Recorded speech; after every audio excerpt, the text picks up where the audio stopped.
Pain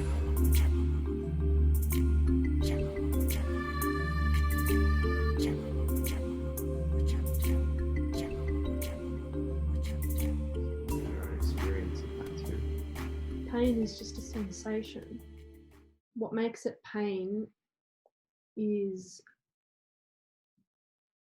well, yeah, it's a sensation, but what makes it, turns it into suffering is the identity that's retracting from the pain. Like, I don't want to feel that, or that. That's the separation, yeah? And so when we speak about the masculine, the building of the masculine is the building of that which is, rather than the ricocheting away in rejection, of like coming back, like closer, closer, closer, closer, closer, closer, closer, more painful, more painful, more painful, more painful, hold it more, hold it more, hold it more, and then, and that's the Tantra moment right there. And then the sensation, there's such a deep unification that happens with the sensation that it transforms. And you can be in pain and it can be blissful, because whenever there is unification, that is bliss, right? And so that there's many rounds of that, obviously, and the deeper you go, the more there is a need to, yeah, the deeper you go into her as the body, as the feminine, the masculine has to go through its round of cultivating concentration, focused love, care, gentleness, patience. So, yes, patience, and then sometimes that penetrative aspect of the concentration, and then and also just the holding of what's happening, because we obviously can't be like all the time. It doesn't work. You fall flat on your face very quickly. You go all out. Yeah, so as much as becoming intuitive with the cycles and allowing being to flow through you is very much this Shakti thing. Yeah, I mean, it's just words, right? What's the separation? Shiva, Shakti, masculine, feminine. When we come down to it, it's all part of this one thing, right? But yeah, the fluidity really happens through that, I want to say discipline, but not in the militant way as we've come to know it, but accurate discipline is proper application of concentration and application of your love and your taking of responsibility and taking care of yourself and everything that you touch in your life. And that is it doesn't always feel like flowing and inspirational to do that. It has to sort of, sometimes it can be very much I'm sitting here and I'm growing, I'm expanding here, and that's sometimes uncomfortable.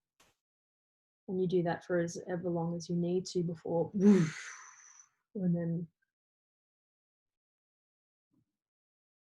yeah. Mm-hmm. And it's in women as well. All of the layers of the ego, the built ego, are built on the separation from the feminine, which is being.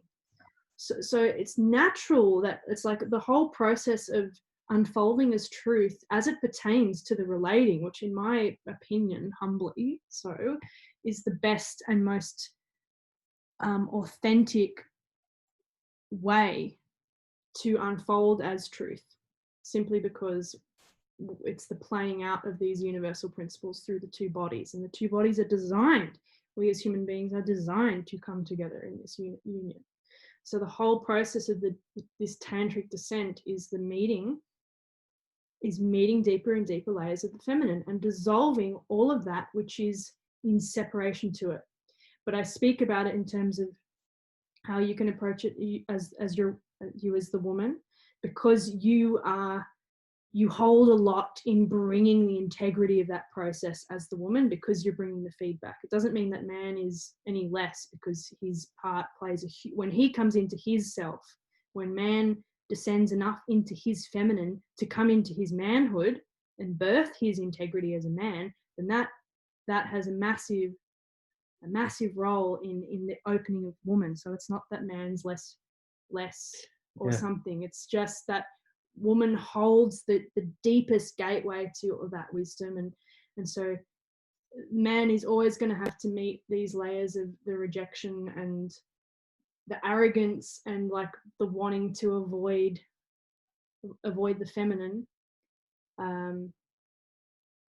But yeah, the feminine is also that greatest gift, because woman stands as the creatrix of life, and man is initiated into his manhood through the feminine.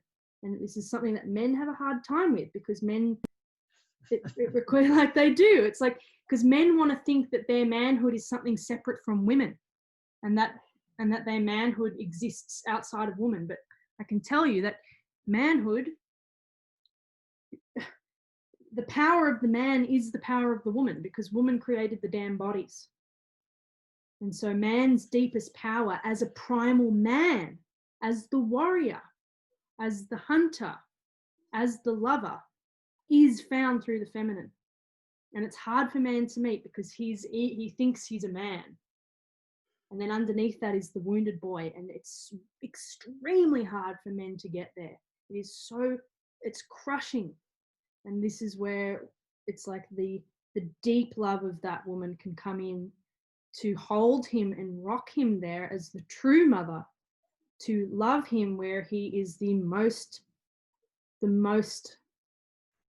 of the wounded boy. And that will birth him into his manhood. And on the other side of that, when the deeper man meets this, the deeper he's going to fall in love with the feminine. Because the deeper he drops into his balls, the more he's going to become himself, the more he's going to step into his power, the more he's going to see the beauty of the fact of his feminine existence, which is his balls, actually. Man's balls it's the feminine. He has to drop down into his body, which is his feminine.